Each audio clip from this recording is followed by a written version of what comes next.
AICC TPCC ఆదేశాల మేరకు మేడ్చల్ నియోజకవర్గంలోని మూడుచింతలపల్లి మున్సిపల్ పరిధి కేశవరంలో Medchal market committee chairman Congress party అధ్యక్షులు ముమ్మలపల్లి నరసింహులు యాదవ్ ఆధ్వర్యంలో జై బాపు జై భీమ్ జై సంవిధాన్ కార్యక్రమం నిర్వహించారు. ఈ కార్యక్రమానికి ముఖ్య అతిథిగా టీపీసీసీ ఉపాధ్యక్షులు మేడ్చల్ నియోజకవర్గ ఇన్ఛార్జ్ తోటకూర వజ్రేష్ యాదవ్ పలువురు కాంగ్రెస్ నాయకులతో కలిసి హాజరై ఇంటింటికి వెళ్లి ఈ కార్యక్రమాన్ని గురించి వివరించడం జరిగింది. ఈ కార్యక్రమంలో వారితో పాటు మేడ్చల్ నియోజకవర్గ ఏ బ్లాక్ కాంగ్రెస్ అధ్యక్షులు జీడిపల్లి వేణుగోపాల్ రెడ్డి, మేడ్చల్ మల్కాజ్గిరి జిల్లా regional transport authority member Tumkunta municipal Congress party అధ్యక్షులు జైపాల్ రెడ్డి, సీనియర్ నాయకులు గోనె మహేందర్ రెడ్డి, మూడుచింతలపల్లి మండలం మాజీ వైస్ ఎంపీపీ మంద శ్రీనివాస్ రెడ్డి, షామీర్పేట్ మండల కాంగ్రెస్ అధ్యక్షులు శంకర్ గౌడ్, మాజీ సర్పంచ్లు, మాజీ ఎంపీటీసీలు, మాజీ ఉప సర్పంచ్లు, మాజీ వార్డు మెంబర్లు, సీనియర్ కాంగ్రెస్ నాయకులు, కార్యకర్తలు తదితరులు ఈ కార్యక్రమంలో పాల్గొన్నారు.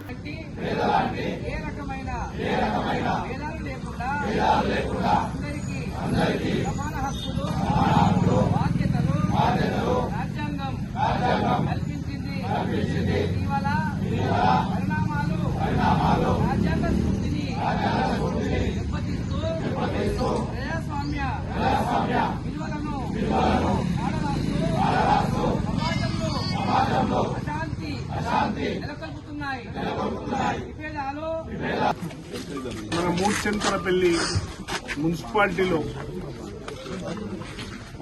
ఏర్పాటు చేసినటువంటి జై బాపు జై భీమ్ జై సంవిధాన్ కార్యక్రమానికి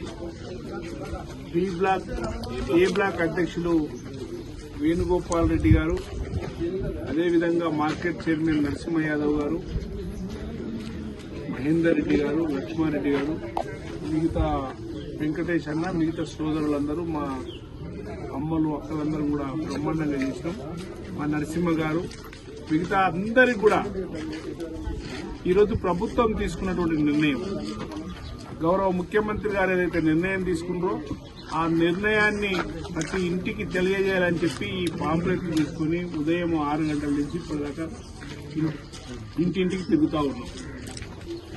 దీంట్లో మా సోదరిమణి, మా పెద్ద మనుషులు అందరూ కూడా శూన్యంగా ఈ గ్రామంలో 100 ఇండ్లు వచ్చినాయి. ఇంద్రమ్మ ఇండ్లు 100 ఇండ్లు వచ్చినాయి. 100 ఇండ్లు కూడా కాలాలు లేపుకొని పనిచేస్తా ఉన్నాయి. దానితో పాటు మా గౌరవ ముఖ్యమంత్రి గారు ఇచ్చిన మాట ప్రకారం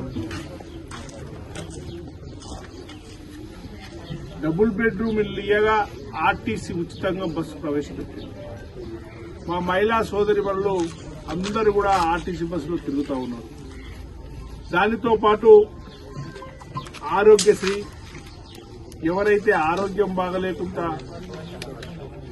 ఇబ్బంది జరుగుతూ ఉందో వాళ్ళందరికీ కూడా ప్రతి పేదవాడికి ఆరోగ్యశ్రీ ఇప్పిస్తూ ఉన్నాం. దానితో పాటు మొన్ననే రుణమాఫీ అయ్యింది,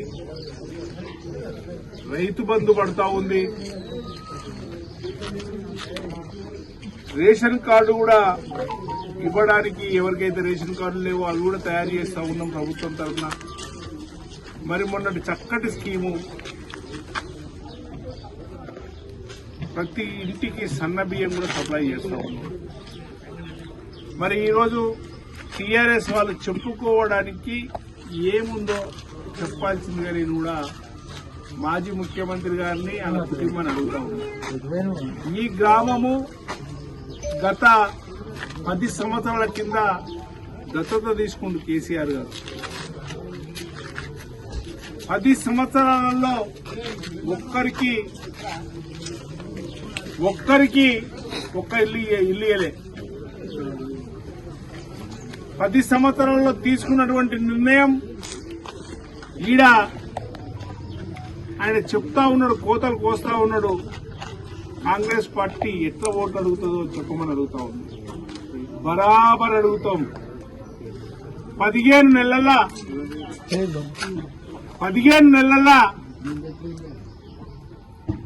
మేము చేసిన పని, మా ముఖ్యమంత్రి గారు చేసిన పని, ప్రతి ఇంటికి పోతే వాళ్ళ ముఖానికి ఈ నియోజకవర్గంలో ఒక్క ఇల్లు కూడా ఇయ్యలే. మా ముఖ్యమంత్రి గారు 3,500 ఇల్లు ఇచ్చింది.